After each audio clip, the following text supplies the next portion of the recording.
Hey everyone, it's Michael, GoosebumpsFan. I hope you're doing well today. I just finished watching the premiere of the episode 10 of the Goosebumps remake, reboot, show, series, whatever, on Hulu, Disney Plus, wherever you're watching it at.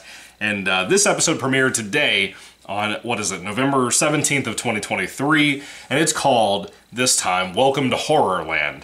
And I'm going to probably cover some very light spoilers, maybe. I kinda want to. A lot of people seem to like that on the previous review I did for episode 9, which was just awful, you know? So, where do I even go? I guess I'll start with episode 9 and 10 needed to never exist. They're just completely hang-ons, just new tacked-on pieces to this puzzle of a show that's been an absolute mess from the get-go. Episode 8 should have been the end of the season. I think it would have been a better finale than what we had here. All I can assume is, after seeing the final 2 episodes of the show, that Disney, or whoever, Sony, whoever you'd like to blame for this garbage show, looked at episode 8 and said it wasn't a good enough finale. They wanted to make a twist, real ending, and then they did a 2-part episode 9, episode 10 finale, whatever you want to call this crap. It feels tacked on, it doesn't need to be there. It feels very much like the latter act, the second act of the Horrorland book series, which of course many of us have talked about that. You have the first act that was like 13 books and it was really solid. It was really complete, had some really cool stuff in there and some weak moments, but still. And the second act had kind of about the same balance, but a little bit different with the Jonathan Chiller aspect. This show was so... I refuse to believe there was a plan or a thought or anything like that for this show. I just do, because of what I saw in here. This feels so scattered, and the explanations for so many things that we saw throughout the season in this episode, I'm convinced that even if they do get a season 2, which I will stand by my point that I don't think they're going to get one, but if they do, I refuse to believe that they'll follow up with the end of this season. I just don't. I refuse to believe it because of the way they ended certain things in episode 9, and this is kind of a spoiler for that episode if you haven't seen it. Of course, they revealed that Slappy really technically doesn't exist. The Slappy that we thought we had in this show is not really Slappy. It's just a doll named Slappy that is not Slappy. It's the can-do magician, whatever you want to call this guy, sorcerer, I don't know what to call the man. This episode starts off with a lot of history about this guy. Now that we know that he was the spirit inside of the Slappy dummy, because Slappy just doesn't exist. He's not Slappy. That was like a trap for this guy's soul, spirit, whatever you want to call it. Smoke? I don't know. Mist? Mist. Let's call it his mist. So, we go all the way back to like the 1800s when he was in the middle of some kind of war, and he gets blowed up after he gets shot and he's bleeding, which was surprising. They used some stuff that looked like real squibs from old movie making, which surprised me. That all this war stuff was really well done for the kind of budget they had for this show, this episode. I'm gonna admit, this started off on a really good foot for this episode, and secretly, overall, between you and I think I really enjoyed the episode kind of at the end of the day. It wasn't completely horrible like a bunch of episodes in this season, including episode 9, but it had some bad stuff in it. It had some stupid stuff in it as well. But, so, this guy was just like a commander of his soldier group, army, whatever army he was a part of, whatever war he was a part of. I don't think they ever made it very clear. I'm not the best at history, so let that be known. I don't know what he was fighting in or what he was fighting for, but he was fighting, man. And then he got blowed up after he got shot.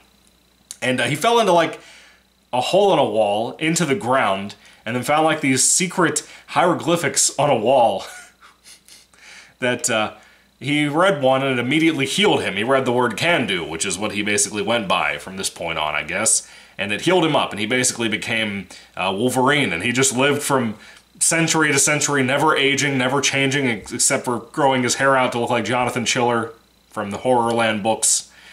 And that's it. That's really all he was able to do. He also learned more magic spells from this wall that he found.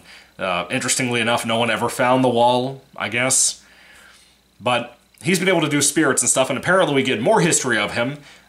Not too long after he had healed up and was saved and whatever. He wandered on to, like, I think it was like the 1900s at this point. He wandered on to like a circus that was going horribly and just not surviving. I was about to go out of business. And he finds a failed leader of this circus attraction, tent house, whatever you want to call this thing. And the guy was carving out like puppets and stuff. And of course, this is the creator of Slappy the Dummy. And before Slappy's even completely completed, he's just a pile of stuff on a table that this Jonathan Chiller Can-Do Man, let's call him that from now on. Can-Do Man is like, I'm not a magician, I'm the real thing. And he like makes the, he makes like the puppet rise up like a push-up almost. And it basically looks right at the guy who created it. Mahar, I think is what Completionist said his name was. Something like that. I missed it. The dummy, like, lifts up, doesn't have any eyes or anything. Its mouth just opens. It's like, it basically might as well have just said Dada. You know, it just... why? Why did you do this to Slappy? Slappy doesn't exist in this show. He just doesn't. I don't even know if that was, like... some kind of reference. Maybe Cal Dodd did a voice. I don't know. I didn't pay attention. I don't care enough to find out. The show's horrible. I don't care. So, moving along from that, he and this puppet maker, puppet master as he's called, begin to take over this town, and the puppet master, Mahar, whatever his name is, figures out that this Can-Do dude, let's call him that, he is evil. He's about to sacrifice a bunch of people in this ritual thing. And then to stop him, he finishes carving out Slappy the Dummy that this man had brought to life on their first day meeting. And he brings Slappy out and tries to trap Can-Dude's spirit, soul, mist, smoke, vape, whatever, into this body of this dummy. And as he reads the traditional curse that no one can say properly in this entire show's cast and crew, this master puppet guy is the only one who can actually say the curse correctly. Karu Marie Odana Loma Malanu Karano. He doesn't say Malona, he doesn't say Malana, he says Malanu, as it's pronounced. And then he gets stabbed to death a bunch and dies before he finishes up the curse, which was weird. I thought that would just be some kind of involvement there. It was not. Apparently this man is also a relative of Mr. Bratt, Justin Long's character. This man who was just stabbed to death, the puppet master dude. And Can-Dude has his vape come out of his body, go into the Slappy Dummy, and then he's just there. And the box is closed, and then he's just there. And then we never find out how Slappy made his way to Ephraim, however you say the guy's name, Ephraim, I don't know. The dude from episode 6 that we followed a little bit, that had the history with Slappy before Harry Biddle, Diddle, whatever. And that stuff was interesting, I'll give it that. It was interesting, it was a good start to this episode for like 10-15 minutes. And then we cut to the teen drama. Everybody's wondering where Lucas went. Lucas went back home. Lucas walks into a room. His dad apparently is there. And he's like, dude, we had a funeral. You're supposed to be dead. What are you doing here? The mom walks in. She's like, honey, it's okay. And it turns out not to be his dad. It's Jonathan Chiller, Can-Dude. And he turns Lucas into a dummy. Apparently he's went around the whole town, turning everybody into dummies. Now all the teens come back looking for Lucas in their hometown. And they're all getting... not attacked, but they're like going home. Each of them are getting dropped off at the house by James, and they're going to their house, meeting their parents. The parents are acting weird, and they're like, something's wrong with you. And then all of a sudden a reveal happens. There's some weirdo, Can-Dude, receding hairline man in the room, and then their parents look like ventriloquist dummies. And Haunted Halloween did it better, by the way. So... that's a consistent thing with this episode. Everybody finding out their parents, all the townsfolk are missing. There's a lot of horror movie references in this episode that were kind of cool. If you're a big horror movie fan, you probably picked out some of those. That was kind of nice. I enjoyed that. But most of the, I want to say like a good fourth of this 40-minute long episode was relationship drama like we've had throughout the entire season. It bogs it down, and this episode is definitive proof of it because we had war stuff that was awesome, squib and practical effects that were really cool. I assume they were practical for the shooting and stuff. We had some other cool things involving Can-Dude. We had the Puppet Master stuff, the history of Slappy being built, which, again, Slappy doesn't exist technically in this show. It's just Can-Dude all the time, forever. There was no living dummy or anything like that. All of that stuff is extremely cool for what we get to find out in this episode, but then you had the teen romance stuff to bog it down as usual and make it kind of boring. But then it becomes, they get taken away by Can-Dude's dummy people minions, whatever you want to call these people. Blockheads? I don't know what to call them. Did they turn into wood? You always hear a crackling, snapping wood noise, but like I never got an answer, I think, throughout this season, unless I forgot something or just missed something. that I never got an actual answer as to whether these people turn into wood or not. I assume they do. Can we at least have an episode or a moment in an episode of somebody getting hit in the back of the head with like a table leg or something, or a chair, and have like the wood cracking wood noise or something like that? Please, for the love of God. But there won't be a season 2, so that ain't gonna happen.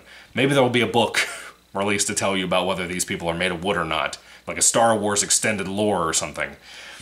So, this episode basically focuses around the tower that was on fire that we have seen quite a bit in the previous episode that was teased as a big threat that could be upcoming. We didn't really know what that was. It's called a spire, basically, and Can Dude was going to basically take 1,000 people to sacrifice in this ritual now that Mr. Bratt has kind of instigated everything to happen. And it happens in the dead middle of the football field, kind of like where Isaiah broke his arm back in the day. I assume it's the same field, right? Port Lawrence and everything? I assume it has to be. So they get stuck in a situation with Mr. Bratt. They're pissed off at Mr. Bratt when they find out that the only reason all this is happening now, after all the things that went up through all the way into episode 8's finale with Harry Biddle, whatever his name is, who cares? With all the things they went through, all of this is still happening because of Mr. Bratt and wanting an ending for his stupid book. Mr. Bratt is an awful character. This episode tries to basically define him as somebody who realizes he's a coward and stuff. And I'm like, no, he's not just a coward, script. He's genuinely stupid. He's genuinely a selfish, stupid person. He's not an actual adult.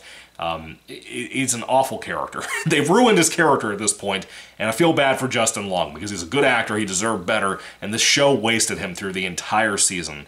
It's awful. Absolutely awful. So, Mr. Bratt, being a relative of the puppet master guy who made Slappy's body or whatever at whatever point, he knows some of these magical spells from the book that Can Dude had. I don't know how he got his hands on the book. I just assume he found it somewhere inside of the tent they were all being held captive in. But why would you leave your magical spell book in that room?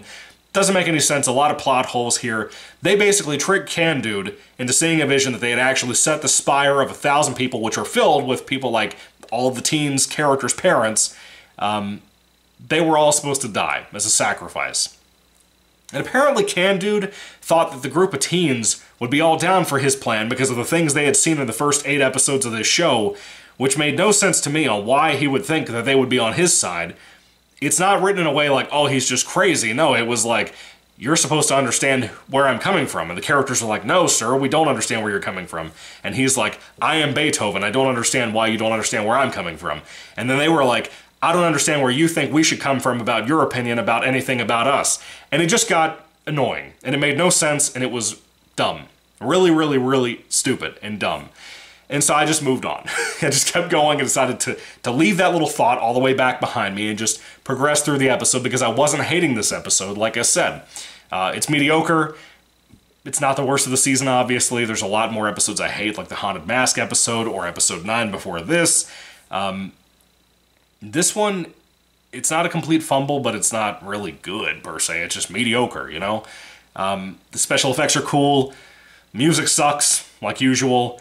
Basically, the way they beat Can Dude is after they pulled the illusion trick on him of setting the spire on fire. I didn't expect to say it like that, but they did that. And they tricked him. He fixed his trick and turned from being a wooden person, dummy man, whatever, into being a regular old Jonathan Chiller lookalike Can Dude. He just, like, they have like a showdown, kind of, and he's about to set the spire on fire again. Isaiah, has the magical spell book in his hand. He breaks through like these smoke tentacles that hold all of them captive. He runs across there, attacks Can Dude, tackles him, beats him up a little bit. Margot, I think, is the one that actually got freed too by Isaiah. And she starts reading through the book to find out the spell that made Can Dude immortal. And when she read that, it reversed it. So now you hear a gunshot? Like it never happened. Nobody shot him on the premise, but you hear a gunshot, and he starts bleeding in his shirt again. He goes completely back to what he looked like in the war back in the day. A lot of nonsensical stuff in this episode. Just weird imagery and things like that. But he starts to bleed again. He starts to be dying again. And then all of a sudden, the cracks in the ground that open from one of the magical spells he cast, a bunch of dead soldiers, like zombie I swear to God this happened. A bunch of zombie soldiers start crawling out of the ground like an Evil Dead movie. like a zombie movie, trying to pull him into the cracks of the ground. And before they do that, he's pulling out a gun. I swear to God this happened in a Goosebumps TV show. He pulls out a gun, like a Mauser, like a Nazi pistol, and starts shooting at everybody. And he tries to shoot Margot before she can get him ripped into the crack in the ground that he happened to open up with the Nazi zombies or whatever. And when he tries to shoot Margot holding the book, Isaiah gets in the way and gets shot. Yes, we saw a teenager get shot in a Goosebumps show. Do you see where I'm coming from yet about why I hate this series so much and why it's such a strange approach to making a Goosebumps show, adaptation, whatever you want to call this? This is the same ending that we had for Season 1 of Riverdale. Yes, I sat through Season 1 of that stupid show. I sat through all, what was it, 15, 20 episodes of that season. It had the same ending, same type of ending at least, as what this series had. Gunshot victim, you don't know if they're going to survive or live. Isaiah goes to the hospital. The doctors tell his parents in front of Margot and everybody else after Margot and him were kind of having a thing. Isaiah's dying. The doctors flat out say, like, he's not going to make it. We can only make him comfortable now. The parents are sobbing. Margot, being a friend, just kind of wanders into the room, sits down, starts talking to Isaiah on his deathbed while he can't apparently see or hear her. She's telling him, like, hey, I just want to tell you, I wanted to be with you. I've always wanted to be with you. You constantly broke my heart over and over again. I'm like, what are you talking about, Margot? Made no sense to me, but I just don't care because it's teen drama nonsense. I don't know what you're talking about, Margot, but I think you're nuts, frankly. And then he dies. Yeah, Isaiah died, right? And then she opens up the book and starts reading in it after what we just went through for 10 episodes. It was like 6 months of your life, basically, because there was that time jump at the beginning of episode 9. There was like 6 months that you've dealt with monsters and insanity, and here you are opening the same book you just used to kill a bad guy, to prevent him from ever being able to do the things he did, because he was immortal, because of the spells in the book. She reads that same spell, Isaiah comes back to life, but we don't know if it's him or not. He just comes back to life, he sits up, and that's the end of the Isaiah story as we watch his parents sob in front of his hospital room window. And then we go to a Mr. Brad scene where he's in the hospital bathroom, washes his face as he cries, and then he stands up straight, and Can-Dude is in the mirror looking back at him as his reflection. And Justin Long says, not again, because this happened like the Harold Biddle thing in one of the earlier episodes when he was possessed. What happened here? What happened here? Like, what? Is he possessed again? What are you trying to aim? Dude, if this is the direction we decide to pick up for a season 2, that could not possibly be a worse choice. It doesn't even make any sense. Now if you pick up on a season 2, you can't really do much of anything. Slappy doesn't exist, the haunted mask is gone, the Say Cheese and Die camera is gone, nobody's talking about any of that stuff. Fifi is brutally stabbed and murdered by Mr. Brat in this episode. I forgot to mention that because she's about to kill everybody. He has to kill her to protect everyone, which was a weird scene, you know? It wasn't played up as sad as it should have been. That could have brought some heart and soul to this episode. It did not. But what a strange direction to take Goosebumps. This whole season, I'm going to review the entire season in a video sometime this weekend. I don't know if it'll be tomorrow, on Friday, or what. Well, I guess today, later on Friday, when I go to bed and wake up. I don't know when it'll be. But I'm going to do a review for season 1 of the show because it's me. Because I want to review it and get it out of the way. I've reviewed every single episode, so I might as well review the season as a whole. This season never improved. It's just been bad choice after bad choice. AI writing sample of AI writing sample after again and again. It just never stops, dude. It never stops. Just bad choice after bad choice. Whether as the approach to supposedly hype up fans or like to hype up newbies and normies who've never had anything really to do with Goosebumps or who are newer, younger audiences. None of this appeals to anybody because none of it makes any sense. And if you have half a brain cell, you could probably think your way through about how this show makes no sense most of the time. It's garbage. It's stupid. Not that Goosebumps can't be stupid, but stupid Goosebumps are things like Why I'm Afraid of Bees. It's Chicken, Ghost Dog. You know, it's stuff like that. Barking Ghost, not Ghost Dog. Barking Ghost. Not Ghost Dog. Barking Ghost. Stuff like that are where Goosebumps gets stupid, but it's fun stupid. Stupid can be fun. Transformers movies are really stupid, most of the time when Michael Bay makes them, but they're fun. Sometimes. Not always. Last Night exists. But a lot of the time they can be fun. I don't mind stupid at all. A lot of my favorite horror films, action movies, they're stupid. Don't get me wrong, they're really stupid. A lot of superhero movies I love, they're real stupid. But this is shockingly bad stupid. You know what I mean? Like, this is like, how did you get funding for this stupid? This is, there's no talent behind the camera stupid. Like, that's what we're dealing with here. And it's a shame, man. The episode itself feels cheap, just like every single episode. It just doesn't have anything going for it. Aside from the cool war stuff, the cool effects in this particular episode that I think looked better than most of the episodes in general special effects. I was surprised by that. However, BD Horror, my boy, absolutely called it about this not having anything to do with the amusement park, Horrorland itself from Goosebumps at all, whatsoever. It's more about Jonathan Chiller Can Dude bringing Beethoven, excuse me, I meant to call him Beethoven. Beethoven bringing terror, horror, if you will, to the land. The whole world, that is. The surface, the crust of the earth. The crustaceans of the earth, if you will. Whatever. That's what this was. This is the second time now we've been teased for Horrorland appearing in either a movie or a TV show since the 2015 Goosebumps movie, where we kind of had like that abandoned amusement park. Yeah, it was a nice throwback reference to Horrorland, but they never had like a sign anywhere to say that that was Horrorland. Nothing like that. No mascots, nothing in the Horrorland or the Goosebumps 2015 movie. Then you tease us with the title of this called Welcome to Horrorland, and it has nothing to do with anything. Dude, Disney, you own an actual theme park. You realize that, right? Like, you could have done something at nighttime. You could have done something. You chose not to do something, and it really, really shows here. This is just shameful, in my opinion. This whole show is just shameful. Every bit of it just sucks. It's a bummer because this episode is better than a majority of them. In my opinion, it's probably my top 3 episodes, if I'm being honest with you. But that does not save it from having one stupid moment after another. Having some cool lore in there, finally. This is what a lot of this show should have been. If this had been the kind of episode we had had for the majority of the show, every single episode, let's say, we're on the par with something like this episode, I would have been cool with that. I would have said it's mediocre, I would have said it was lackluster, but I would have been cool with it. Most of the season has not been like that, and that's a shame, in my opinion. Goosebumps deserve better. R.L. Stine deserved better. Justin Long deserved better. The dude playing Lucas, who's really good in the show. He's really good here, by the way, the few seconds he's in the episode. He deserved better. The cast, who I think have some kind of talent that could have been better if they'd had a better script and were not just thrown into a piece of crap show that had no talent behind it in the writing staff, which were a bunch of robots. These people deserve better, and I feel bad for all of them.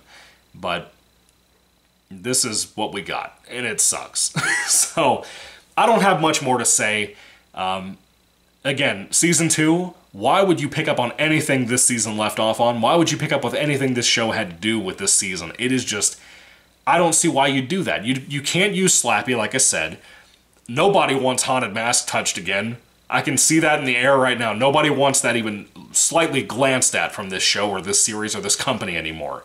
It just seems like such a bummer that it went this direction, because again, this episode might have been mediocre, but it was better than most of them, I would say. And I didn't hate it. I didn't hate it, if I'm being honest with you. It had some cool stuff in there. I didn't hate it, but I like to make fun of it because it's bad. But at the end of the day, I don't have much more to say. It's pretty rough. It's not a good finale. Episode 8 would have been a better finale and a more suitable finale than this was, because it's more memorable. With the snow and the snow setting and the Mud Monsters lie of a title, it was better than this, and it was better than Episode 9. Episode 9 and 10 tried to explain too much about Slappy in a very poor way, and now we know Slappy just doesn't exist, which is BS in my opinion. Trying to keep it family friendly here. It's BS, because I really love Slappy, and Slappy deserved better, you know? Horrorland deserved better, frankly. Anyway, that's all I have to say about Episode 10 of the Goosebumps TV series from 2023, called Welcome to Horrorland, that premiered today. If I had to rate it on a 5-star basis, I would give this episode like a 2 out of 5 stars. I kind of lean closer to a 3, but I'd still give it like a 2, just because there's not There's some dumb teen drama in here that kind of bogs this episode down, like every single episode of this season. But it's not as frustratingly annoying as the other episodes. It's just kind of annoying, you know, it's just in the way. It's in the way of the cool stuff that the season finale of this episode happened to have. Like the lore, the stuff with Can-Do, the war stuff. I liked all of that. I also like at one point, too, when Chiller Dude, Can-Dude, whatever you want to call him, is showing like a vision to the teens of that hieroglyphics wall that he read the Can-Do spell from and got a lot of his spells from.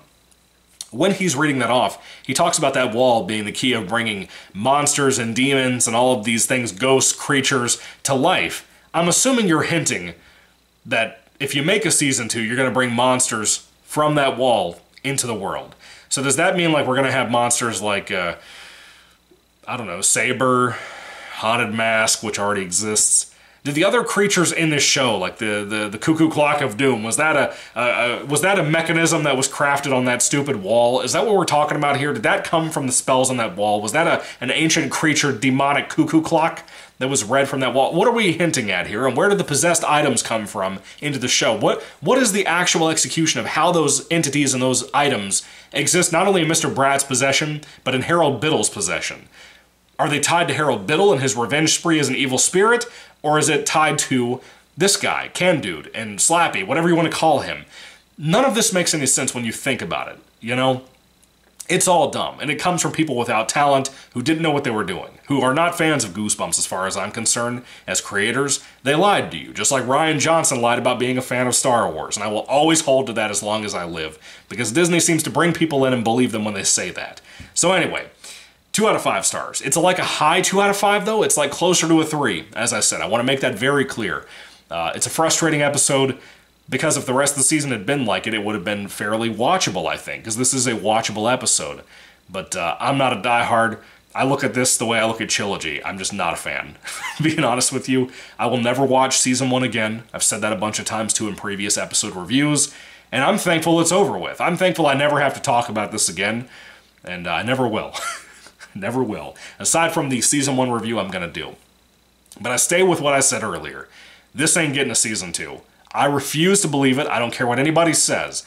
It ain't getting a Season 2. There is no way on the planet, and I'm still willing to bet that Disney will pull this from Disney Plus and Hulu. I'm betting on it. I will bet on it, dude.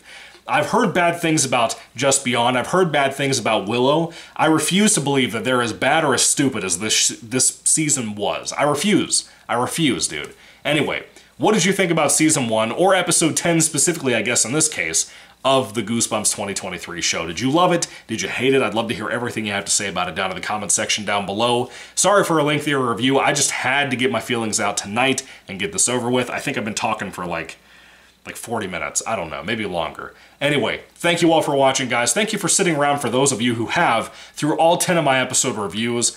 I hope I can find some more content for you in the future. Of course, there are good things still coming out from Goosebumps, like the House of Shivers book series. I read number 1 and reviewed it a few weeks ago, and it was really good. I recommend it highly. I don't recommend the show, as you know. So, thank you for watching, guys. God bless you all. Happy Thanksgiving next week. God bless you. Goodbye.